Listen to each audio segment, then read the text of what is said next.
A massive overhaul in spending for public safety could soon be coming to Duluth. Several city councilors announced a proposed amendment to next year's city budget today on the steps of City Hall.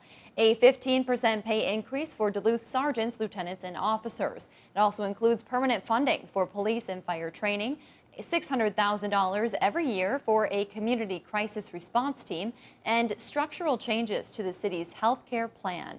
These proposed changes come 10 days after Mayor Emily Larson announced her 2022 budget proposal, which calls for $97 million in spending. CBS 3's Quinn Gorham breaks down the amendment and what it could mean for the future of Duluth. Quinn. Well, Kristen, we don't know the total cost just yet. That'll be discussed at tonight's City Council agenda meeting, but we do know what impact those backing the amendment want to see. I spoke with Council Vice President Eric Forsman and Mayor Emily Larson about their vision for the new budget. Take a look.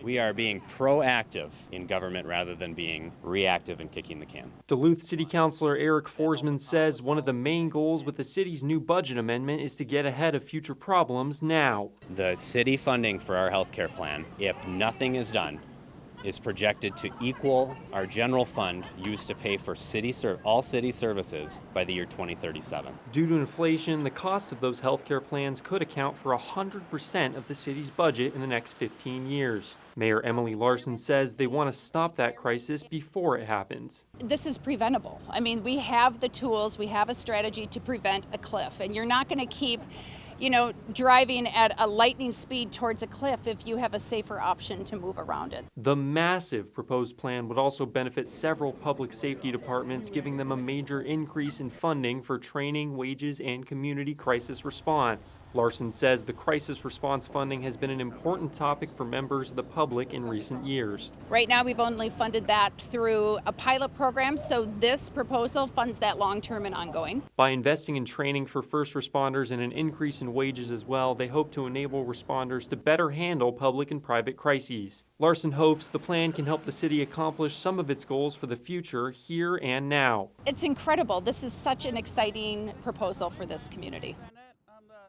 Now, like I said, one thing we aren't completely sure of yet, the cost to the taxpayer.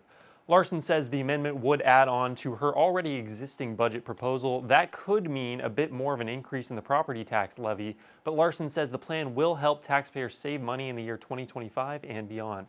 All right, and we expect more details on the exact numbers will come later tonight during the City Council's agenda session, and they have until December to finalize that budget. Quinn Gorham in the newsroom for us tonight. Thank you, Quinn.